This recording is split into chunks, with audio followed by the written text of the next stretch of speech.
What's going on, everybody? Welcome into another installment of Huskers Live. Well, actually, this is a call-in show. I'm too used to saying that. But as you can see, it's just me today. Brian bailed on me. He said he didn't want to do it anymore. He didn't want to deal with y'all. So, no, I'm just kidding. He has a headache. I know. It's kind of soft. I get it. But he'll still be watching, most likely. So, good show for y'all today. So, I'm bringing on, y'all probably seen him in the comments, but the father of Mekhi Nelson, Rashawn Nelson, he's going to be coming on answering some of y'all's questions about Mekhi's game, what he brings to the running back room, etc. Maybe pull up some clips of his film.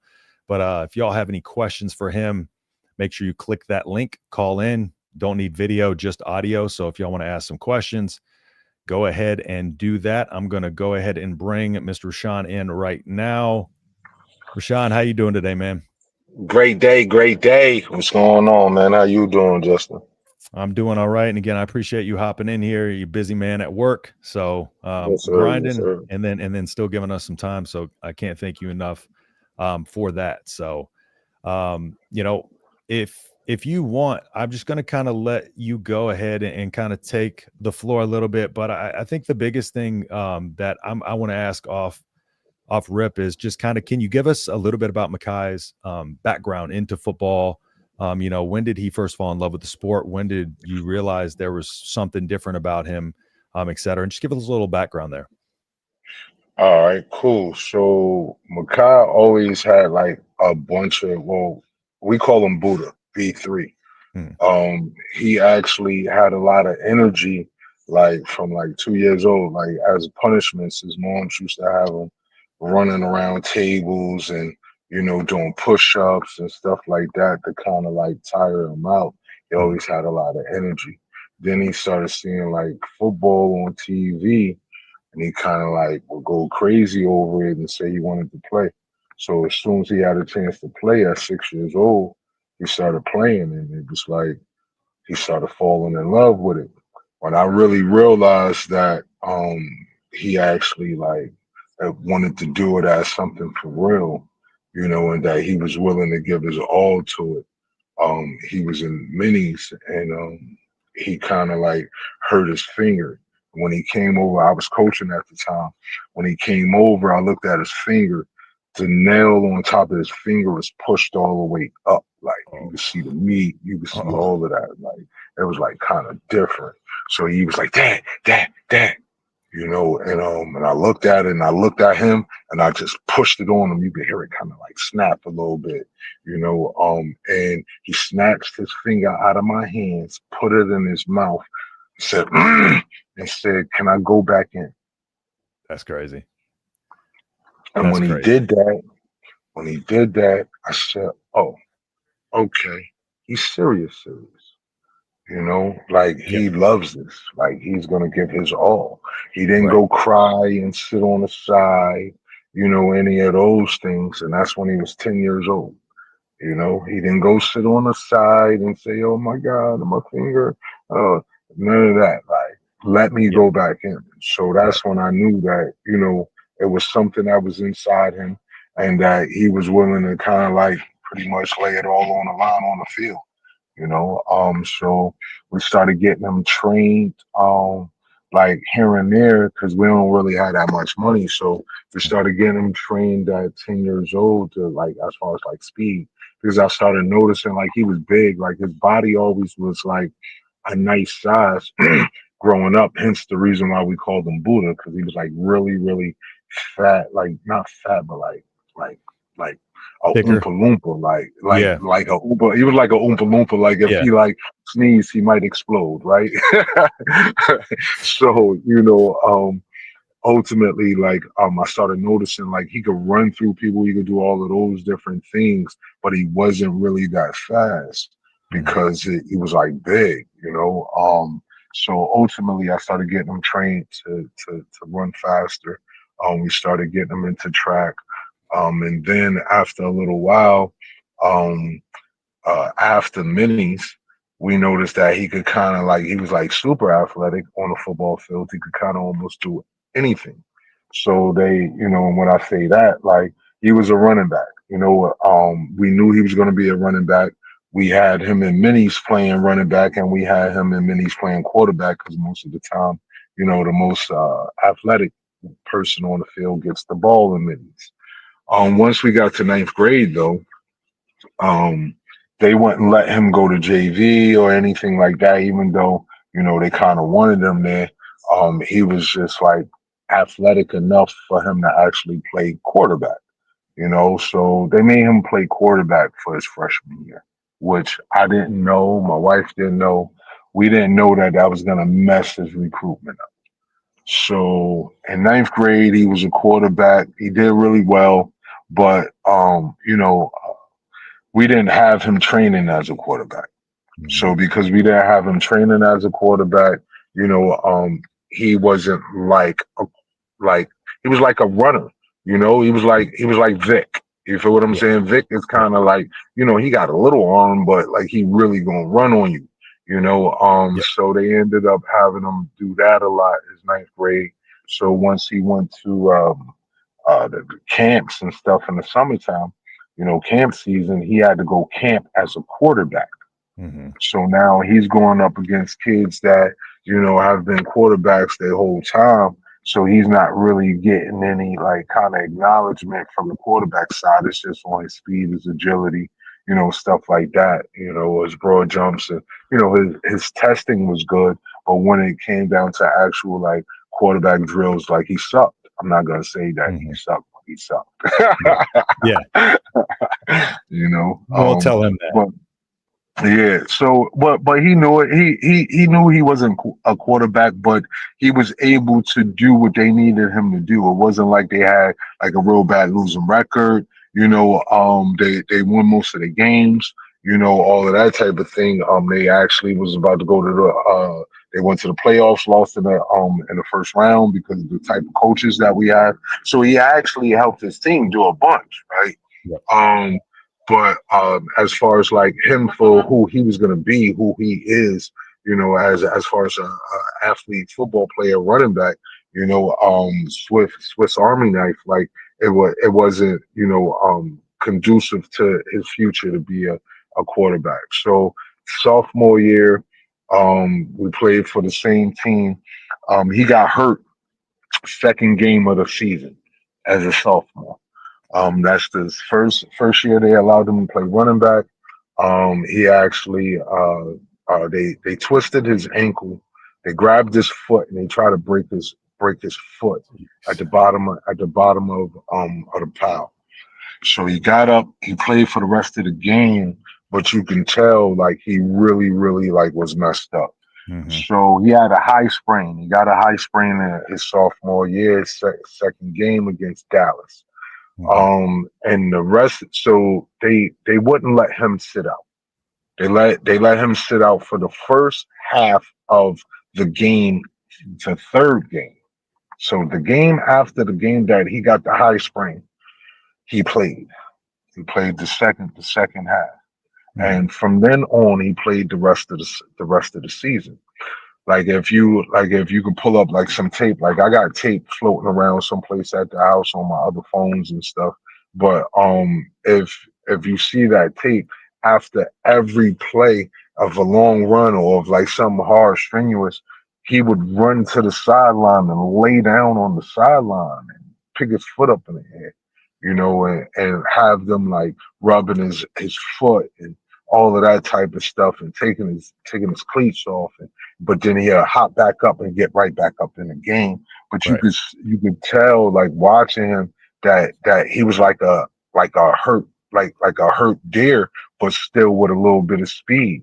But Mm-hmm. after about 20 yards or something like that, it like whatever adrenaline he would have, you could tell it kind of like start wearing off a little bit, Mm-hmm. So that like the coaches made him play. They wouldn't Yeah. let him sit down. They wouldn't let they said that they needed him, and because he is who he is, he wouldn't sit down. He didn't want to let his team down. But he don't know that like him doing that, he could have messed up his career as far Yep. as like future wise with his foot. And he also hurt his stats, Yep. right? Because he wasn't 100%, right? So Yep. We got him out after the season. We got him physical therapy, did all of that type of stuff. He ended up getting cool. And we started moving him around. Then once we started moving him around, we started noticing like the difference. So we went to a camp one time. The first camp, it was in Virginia. And when we went there, it was like kind of set up, like the way camps are. Mhm. You have these guys that have, they come from Florida, or they may come from Texas, or come from these different places that have offers already, or that come from, high exposure schools, competitive areas. So they are already looking at those kids. Mhm. So we learned that going out there, you kind of can't let things slide. You kind of got to push your way to the front, because if not, you're not gonna get noticed. Yeah. So that after that camp, he said, "Dad, like I don't want to go to no more camps. If it's not Under Armour because they all rigged." I said, "Nah, we ain't doing that." I said, Mhm. like where we come from, like nah, we ain't doing Yep. that. I said, so ultimately, what we're gonna do is the same eyes that's on them is gonna be the same eyes that's gonna be on you, right? So if they feel like this dude right here is the best linebacker, or this dude right here is the best corner, I need you to make sure that you go up against them.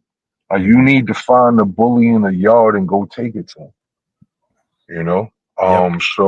So exactly that's pretty much what he would do after that. So after that, he went to his junior year at Wilkes-Barre area, and he rushed for like 1,800 yards. He had over 600 receiving yards. He had one throwing touchdown. He had like 25 or 26 altogether touchdowns. Um, his stats that season actually could have been better than that, but they wouldn't give anybody else the ball. Mhm. Like you could not like I used to be in the stand screaming, "Stop giving my son the ball!" That's Because what I they're would yell at zeroing the in on them, coaches. right? Well, they gave my son the ball one time 50 something times in one game, bro. That's crazy. That's way too much, too many hits to be taken on. Yeah. Yeah, bro. Yeah, So bro. that, But he like he was able to do it. So yeah. when they like a lot of times when we talk, oh, I don't know if they could do this, I don't know. You don't know a lot of kids' stories. Like, and his Mm. story is like really one. Like he really got a story. You Yeah. know. So ultimately, he did his thing there. We went to Under Armour. And when we went to Under Armour, he won MVP at Under Armour. When he won MVP at Under Armour, the first day, the IMG running back coach from IMG was the actual running backs coach for Under Armour next competition. Mhm. And he really took a liking to him. He actually had a kid with him from IMG that was a running back. So they brought him from IMG to kind of like win the competition, Right. kind of like a setup type thing. Yep. But Mekhi bust the kid behind. Like, Yep. so the next day when we came, one of the coaches, the head coach, Coach Messi or Messe, from St. Francis Academy, he was at the door, like letting people in. And he was like, "Man, you light skins, y'all don't know what y'all doing in football. Y'all too pretty." Yeah. And Yep. and he said, "Nah, you don't know about me." And then he was like, "What position you play?"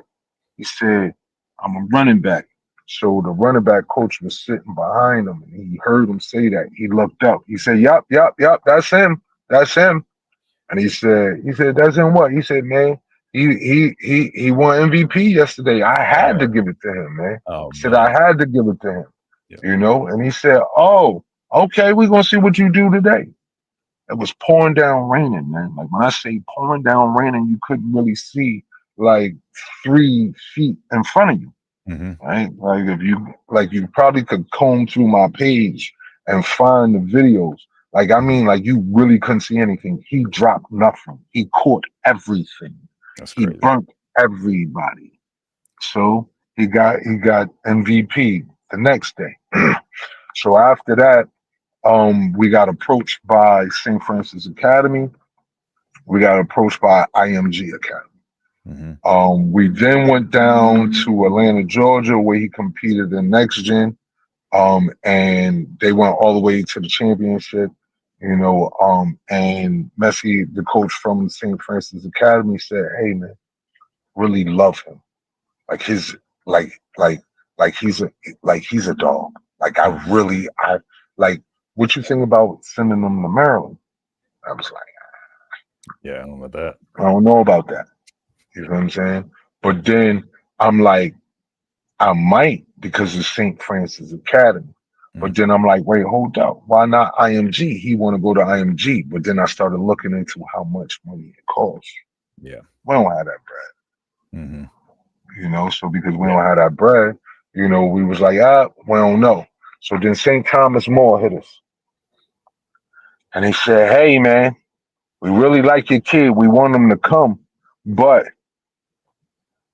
he won't have the starting spot. We want Naquan. That was Mekhi's best friend, Buddha's best friend. Said we want Naquan. We need Naquan, and he really don't want to come to the school, but we like your son. We got 3 running backs there already. And actually, one of the running backs is from IMG. So it was one of the kid that lost out at IMG. I mean, that was from IMG at the Under Armour camp. He ended up having to leave IMG, I guess, after that performance. So then he ended up going to St. Thomas More, and my son, so he was like, yeah, he's one of them. So Mekhi Buddha was like, hey man, I'm dad. Like, that's the kid that was at the Under Armour camp. I was like, oh yeah, he go to school. I said, well, it must be a good school then because he transferred from IMG to this school, so it's got to be like a good school.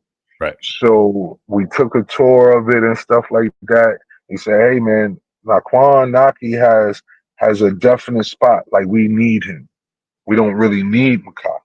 We don't really need Buddha. But he could come. We'll take him and we'll help out with, giving him a scholarship and, all of that type of stuff because we feel like, he could do some stuff, but we got to really see, because he don't really have a lot of film, And I said, well, he had over 1,800 yards rushing. Yeah, but that was in that little rinky-dink league that y'all in, the conference y'all in. Who's the biggest guys y'all got out there? Dallas Town and, and all of that type of stuff. So he started clowning the area. And so we went home and Mekhi was like, yo, Dad, I want to go. I said, all right. I said, you sure? He said, yeah. I said, but they're saying that you're not gonna be able to start, man. He said, Dad, you're gonna start. I said, all right.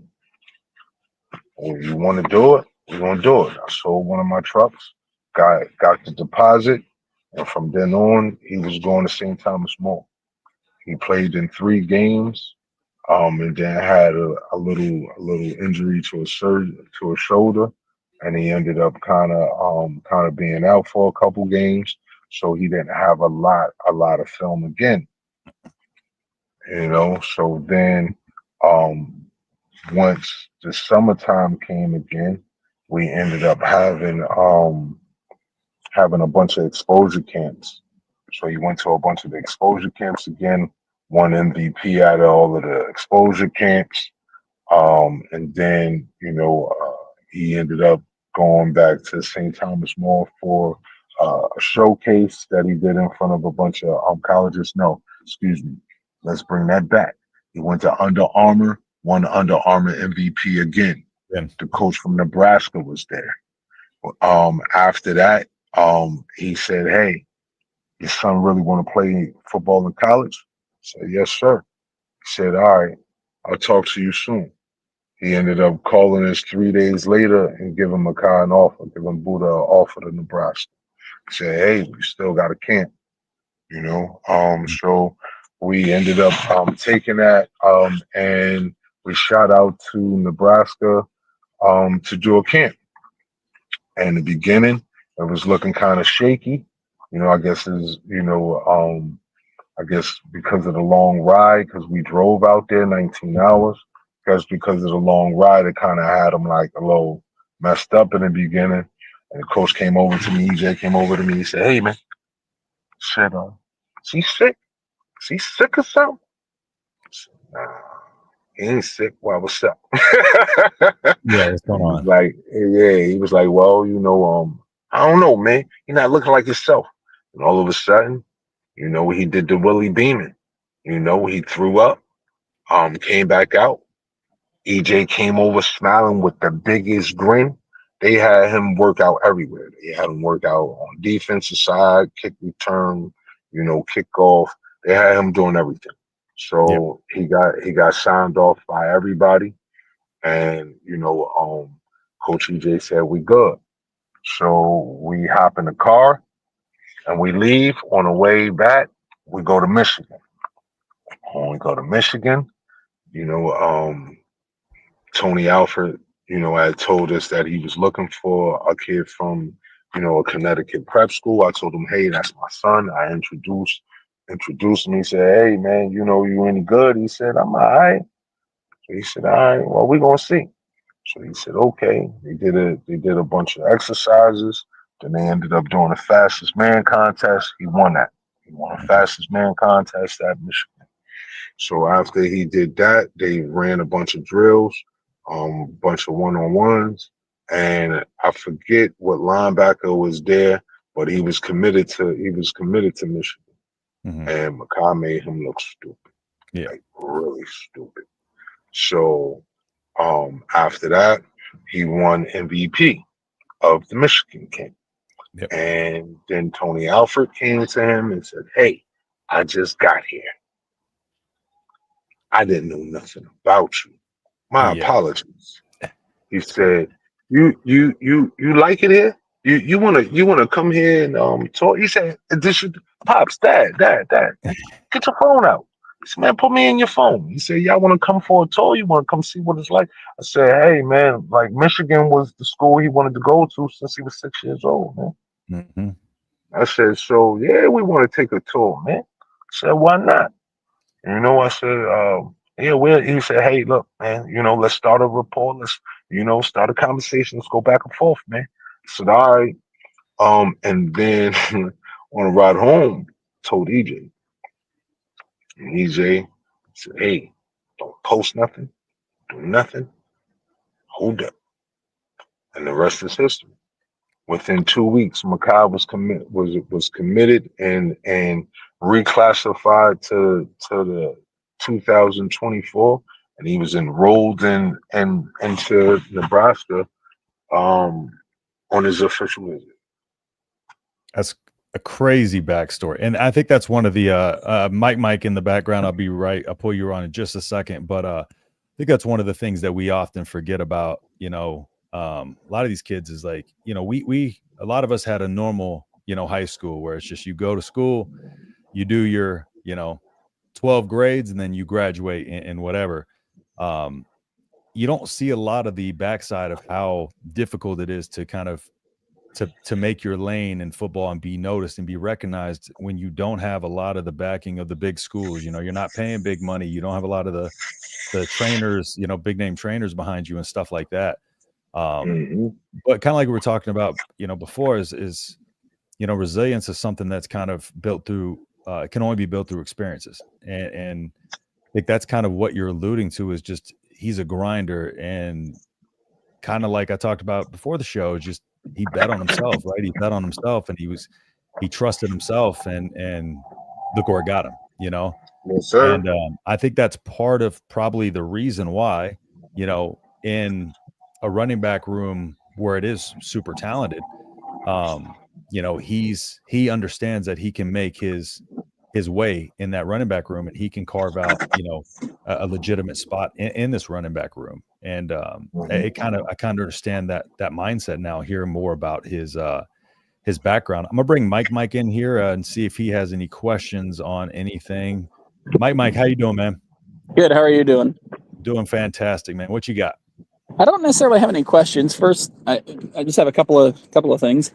One, I want to thank Mr. Nelson for all of his support and coming into all the different shows and stuff. And supporting the Huskers. I understand. I know his son and stuff goes there. I'll get to that here in just a second, but I just wanted to personally thank him. And then lastly, I just wanted to say, I really hope to see Mekhi play this year. I think it's only going to take a series, maybe a game, for him to get his shot. But I think once he gets that shot, it's going to be history from there. I've watched a little bit of his film and stuff, and he's got it. He really does. I appreciate you. Thank you. Hey, not a problem. So, but I am at work, so I'm going to hang up and I'll listen to you guys chat on the show. But I just wanted to come on and say that. No, thanks, for calling, Mike. Thank you. You guys have a good night.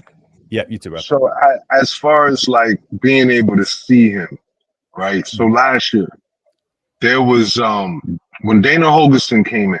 Mm-hmm. Remember Dana Holgerson, the famous conference when he came in and he said, "Hey, I found this guy." Yes. Remember that? Yes. Who was he talking about? He was talking about Quinn Clark. That's what that's what they said. Yeah. So the thing is this. A lot of times when you're young and you're coming into college, you kind of have to get everything down, right? A lot of times we like, hey, like just speaking on Jamarian Parker, right? He's a great athlete, right?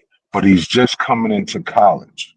Right. It's very hard to make that transition all around the board. Correct. All around the board, right? From the weight to learning the schemes to to everything, right? So it's like to go and expect them to play as a freshman when you already have juniors and seniors in there with their weight up already, because it's kind of hard for them to play you at running back at 190. Right. Yeah. And with that too, I think sometimes we get caught in this as well, as like, we follow, for instance, Jamarian Parker, follow his recruiting really closely. And I think we get, sometimes myself and others, we kind of get this recency bias of where like, okay, Jamarian Parker's a fresh name. So like, that's an immediate thought in our mind. And then we're not really kind of going back and doing our due diligence on guys like Mekhi, who brings such an element of, the dual threat to this running back room. And then, there's plays that you sent me of him at wide receiver where he's catching over the shoulder like a wide receiver would, with the defender draped all over him.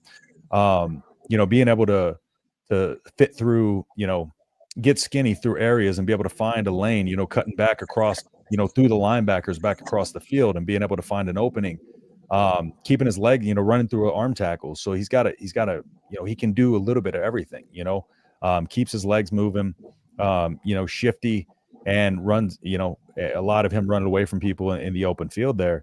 And so I think that's one of the biggest things that I kind of wanted to kind of ask you here is, what, in your opinion, what is the most, I guess, underrated part of Mekhi's game, or just, some of the things that maybe a lot of people don't know about his game? So they look at his size because he is, like a smaller type of back, right? They look at that and they don't think that he could play big. So he likes contact. He's like really the initiator. You kind of have to tell him to stop.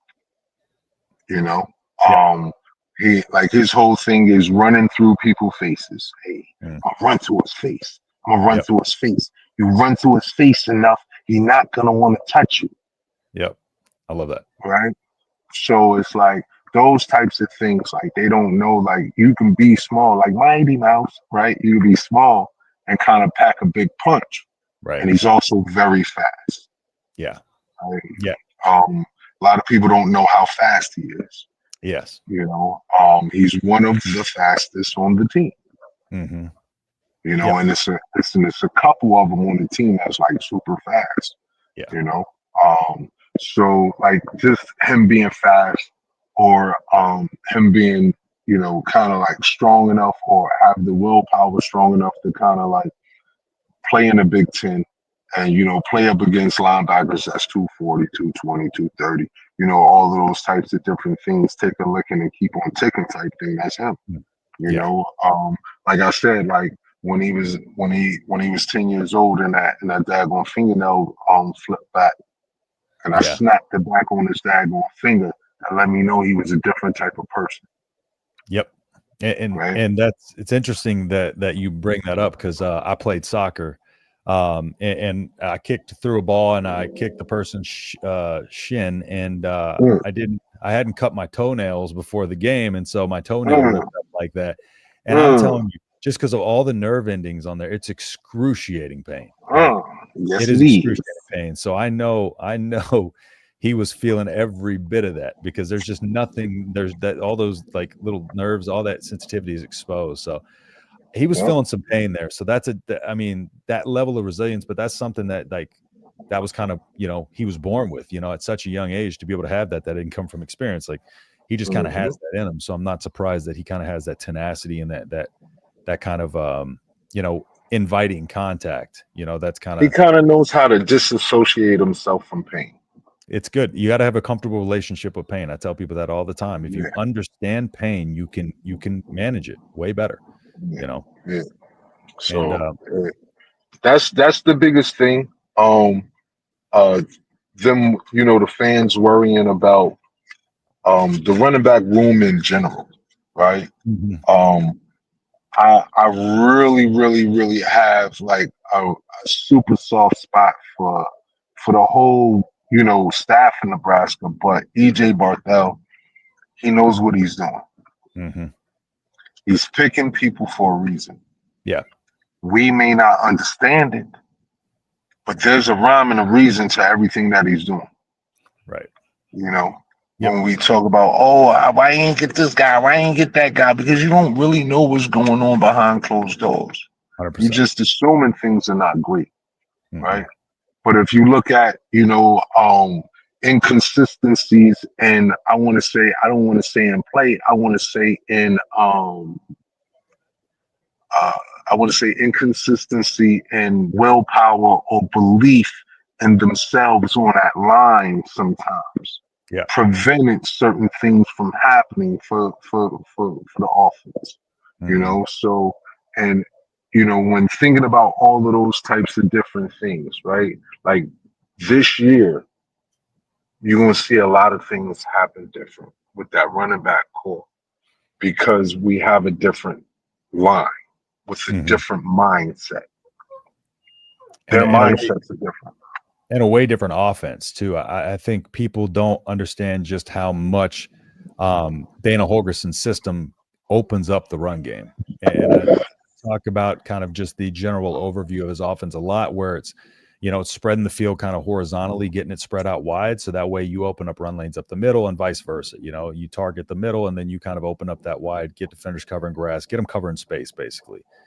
And so I guess with that being said, how do you feel like his fit is in this offense and how, is since Holgerson's come on, has he does he feel like he kind of has more of a place or more of a role on this offense? Because I feel like his game might fit better in Holgerson's kind of offense, where he's going to have a lot of guys out there just playmaking, running routes, and doing all kinds of different stuff.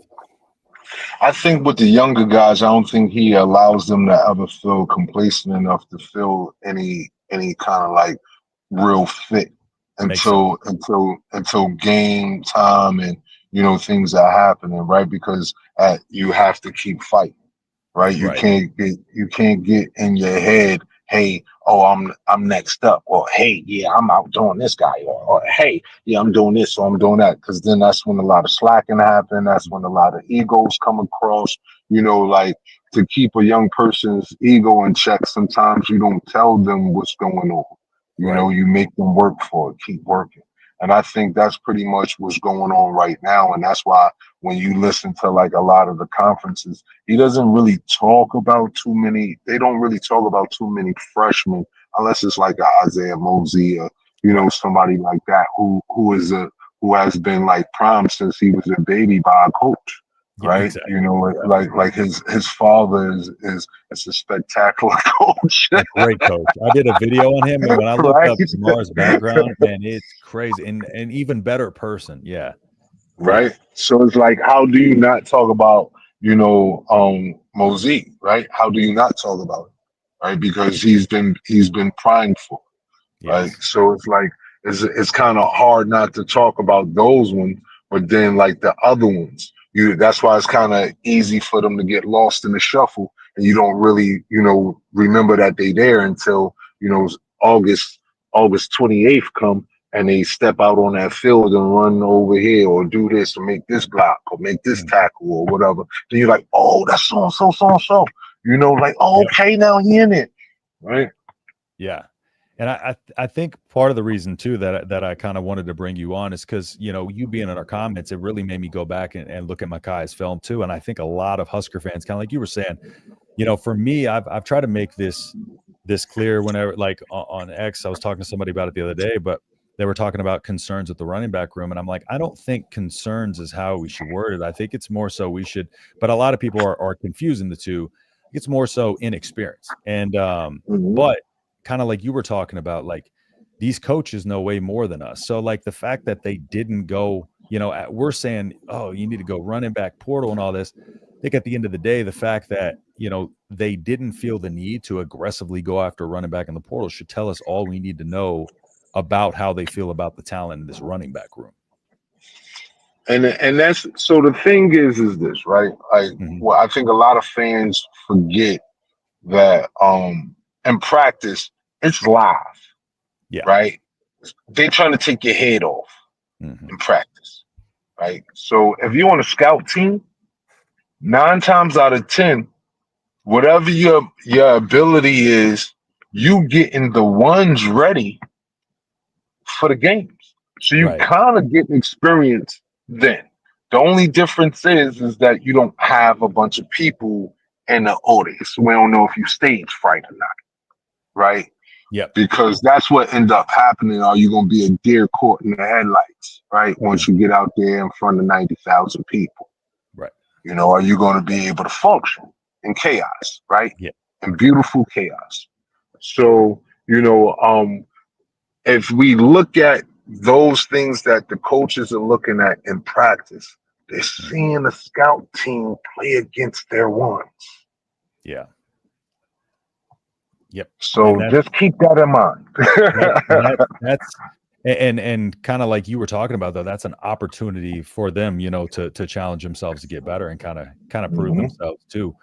And along with that, like, what kind of whenever it was coming to Nebraska, what were some of the things, and I know you mentioned that Nebraska kind of offered him and stuff like that. What were some of the things that he liked about Nebraska, and that really made him kind of decide to come to Nebraska and really want to be a part of this? And I'd imagine a lot of it was EJ Barthel. So that was like super main reason, right? And then he fell in love with the atmosphere. So you ever saw a TV show by the name of Cheers? Yep. Oh yeah.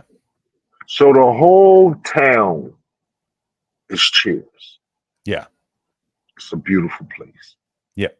Right? Everybody knows your name. It's like family. Right. Yep. So coming from the family that he comes from, we're big on family.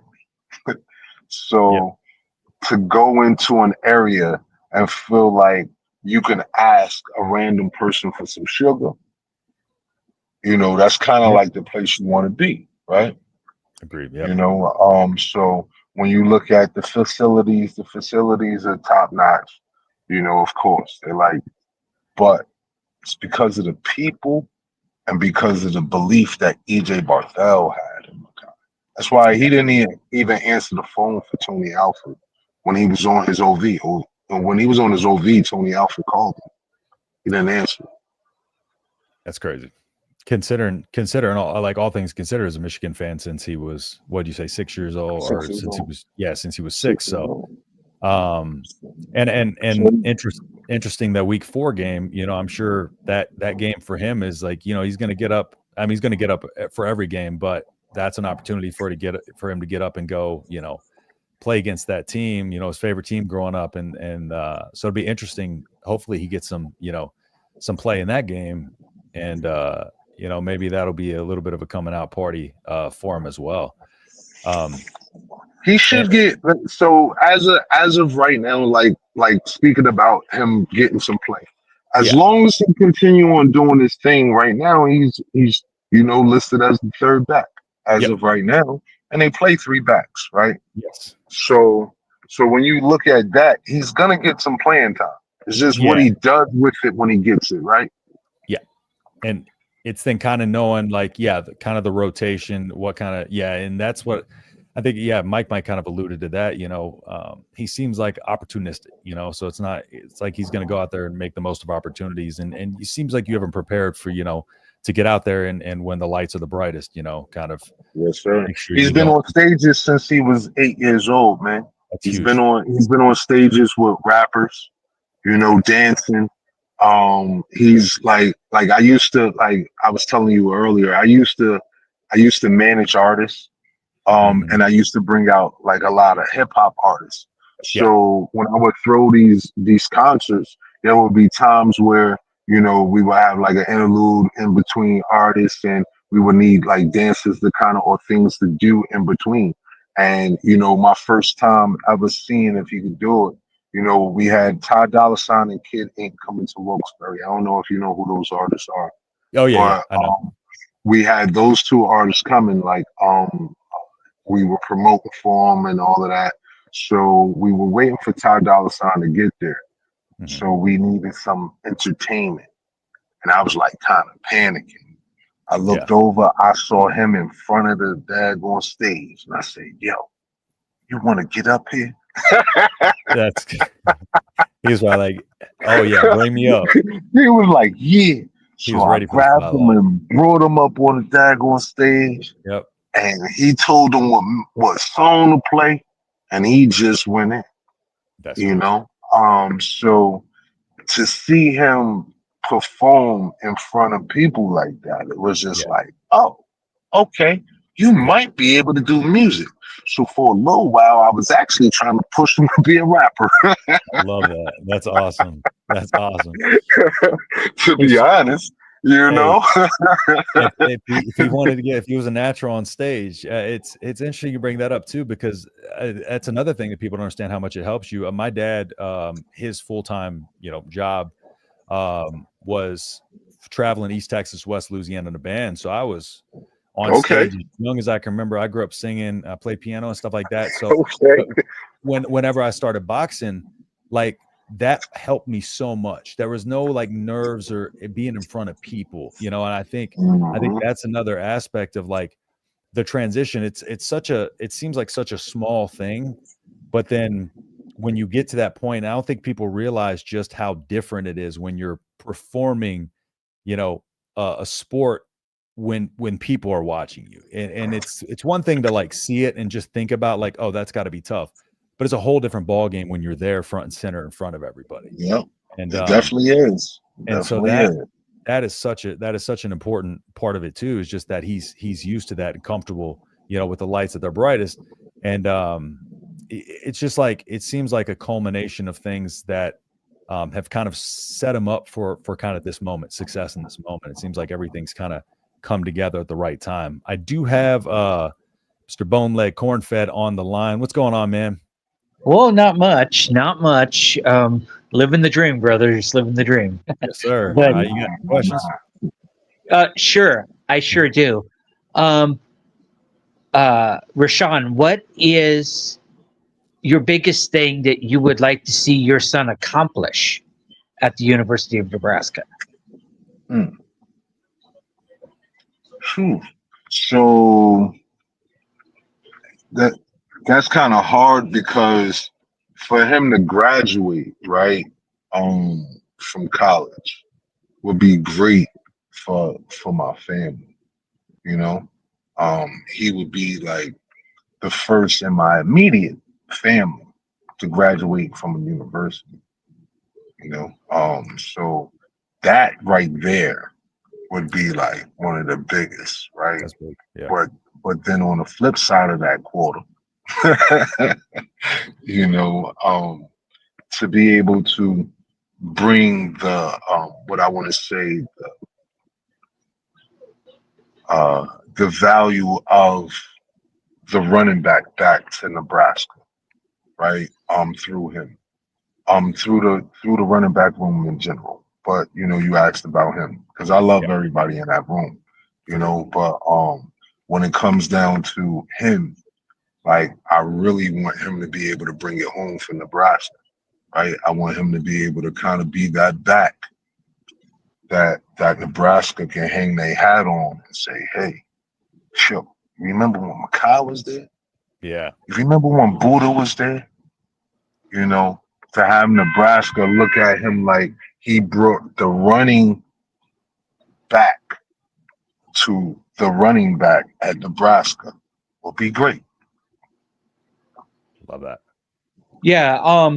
Another thing, how good of a blocker is Mekhi? Because there may be times on offense that he may have to place a block or two, either,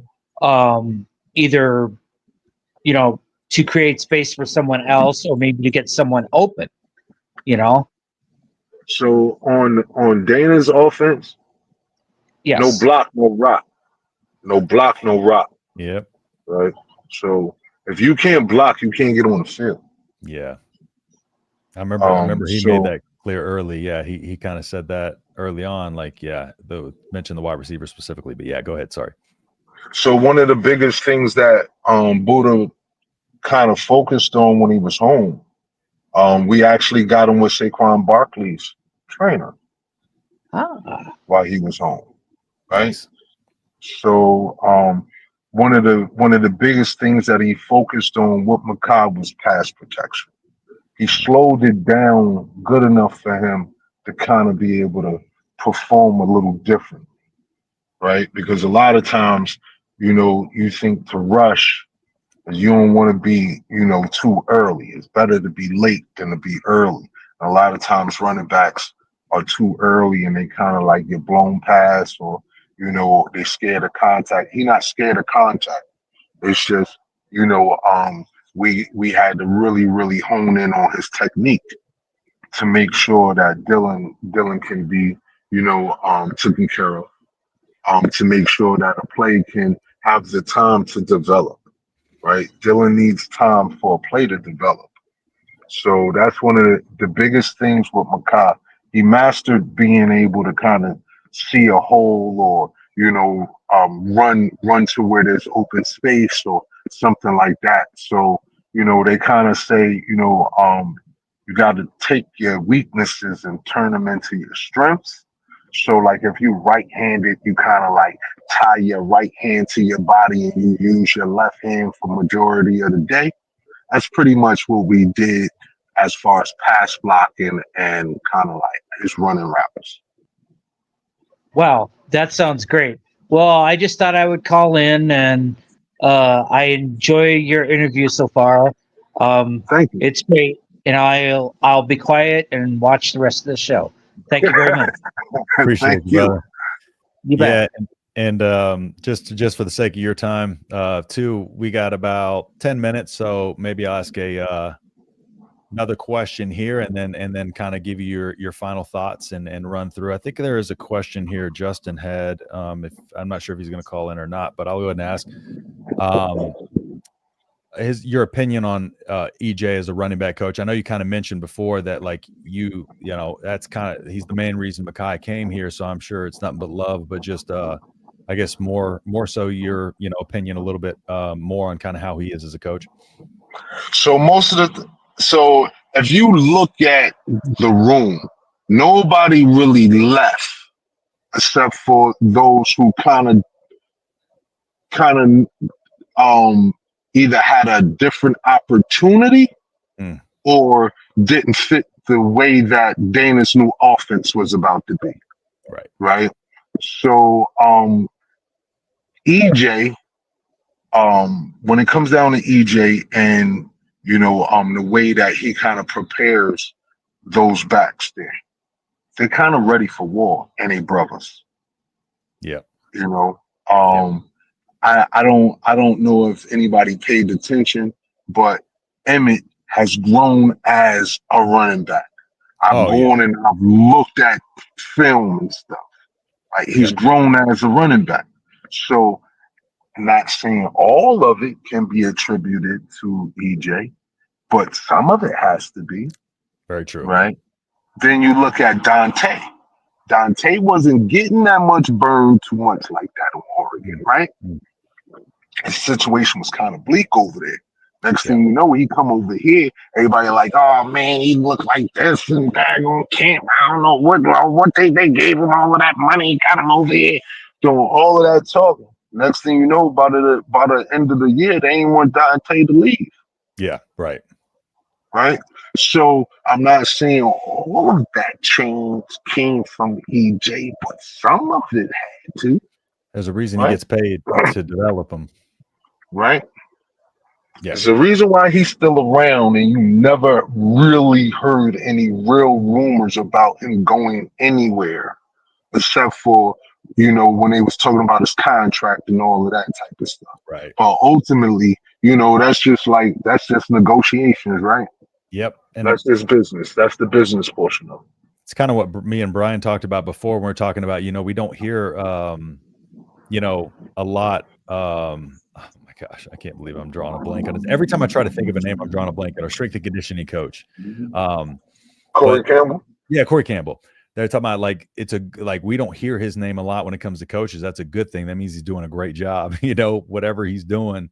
So it's almost a good thing when you don't hear their names a lot when it comes to that stuff. So it just means that they're probably going to do whatever it takes to keep him. And, I think the biggest thing is, his identification of talent, him being able to, go out there and with Mekhi, find him, make an offer. I think that's another underrated aspect of this staff is their ability to identify talent and kind of diamonds in the rough. Like you said, EJ wasn't a big, time recruit. But his game, has developed, over time. And even you look at him in 2023 and look at his game to last year, it's just it's almost like a different player, in a lot of ways. So, I think the question here from Buckeyes Battle Cry, shout out to Buckeyes Battle Cry. Appreciate y'all hopping in here. I know the team during the summer is given to the strength coach. How does Mekhi train and put work in outside of the weight room? Would you say? Oh, I think you're muted. Oh yeah, there you are. Sorry. Sorry about that. But ultimately, outside of what they're doing in camps or what they're doing with the team, he normally gets what Corey to kind of do extra strength training. He gets what the speed trainer to make sure that from my understanding he had 22.58 today. Miles an hour? Yes, sir. That's wild. Right. That's wild. So he's training hard to be, right up there with him. Right. Yeah.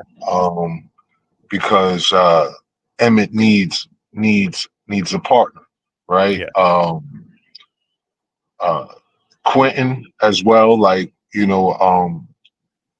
Quentin is a different type of back. So, 100%. With Mekhi and Emmett, their styles kind of almost Emmett is a little more shiftier, but those two right there, when it comes down to it, they kind of they want 1,000 yards, y'all. They want 1,000 yards apiece, y'all.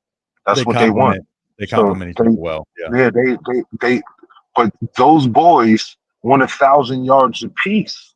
Yeah. I don't think y'all understand what I'm saying. So they put in some work. Yeah. 200 balls thrown to Mekhi a day. You got to catch the ball 200 times. You feel what I'm saying? In different positions. He got it. Like he has to run routes. You know, like it's no. So I'm at work right now. Mm-hmm. And normally when you at work, you work 8 hours. Yep. Right. But the only way you're gonna get more than that is if you do overtime. Yep. Exactly. So in order for him to hit, you know, certain miles per hours, and you know, in order for him to, you know, be able to catch the ball under pressure, you know, in order for him to be able to withstand certain pressure when he blocking, or you know, all of those things he have to practice on, you Mm-hmm. know, and his off time, because anything he doing with the team is just getting ready for the season. It's just getting ready to play with the team. It's just getting ready to do the plays. Everything else is where he really get his money. You know, Right. Yep. that's Yep. the overtime. And putting in, and you know, kind of like I feel like that's kind of the story of kind of how he's had to get it to where he is. You know, like you had to put in the work, he had to put in the work, you know, getting them around and showing them to people. And then like, you know, not only that, but like challenging the top guys, you know, being like you're going out challenging the top guys. And you know, that's the only way he's got where he's at, considering, you know, he didn't have a lot of the backing, was to just go out and challenge himself and put in the overtime. So, Yes, sir. Yes, man, sir. I don't know if you put up the pictures and stuff like that, or any of the videos, you know, that I sent you. But like some of the fans that come on, I'm pretty sure they, like, once they see those, they be like, oh, okay. Nah, yeah. he is a little tough cookie. Yeah, I pulled up the Michigan picture, but I was kind of letting you talk. And then what I'm gonna do, though, I think probably my next film review, I'm gonna break down a lot of the clips you sent me and stuff like that, and kind of go over and spotlight a little bit more of his game. And so that way, kind of like, you know, and put the fans a little bit more on notice, you know, who may be worried about this running back room, not paying attention, you know, that, you know, we got some serious talent in here. And so I can't thank you enough, man, for coming on. And like I said, I want to be gracious with your time. I know you're at work, so we're about at that hour. So yeah, so y'all stay tuned for that. I'm gonna have some video breakdowns of Mekhi's game coming up in that film review. And Rashawn, man, is there anything you want to, you know, tell the people before we sign off here? I just want to tell the people thank you. All of the fans that are tuned in right now, or that may catch this on a rerun, or you know, a stream or something like that. Like, thank you. Thank you for being the greatest fans in college football. You know, thank you for making your players feel like super wanted, because some of those players come from broken homes. Right. Some of those players come from areas that you could never even fathom, right? So Yeah. thank you, Nebraska, you know, fans, Yeah.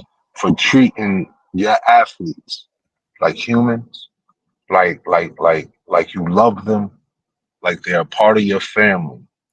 Go Big Red.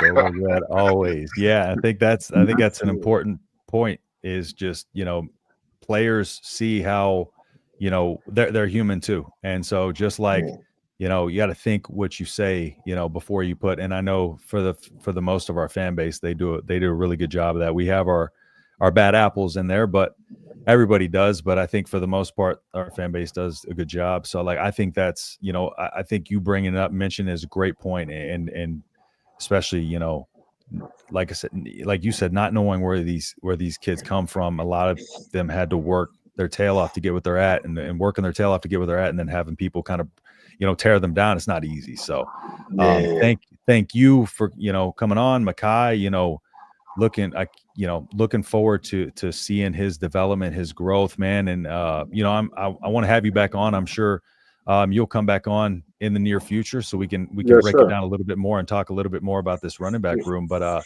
lot of people saying thank you in the chat for coming on, you know, so they appreciate Y'all welcome. the time as well. So but again, everybody, thank y'all so much for tuning in. That's going to do it for us here. So we're going to be back on Tuesday with our regular live stream.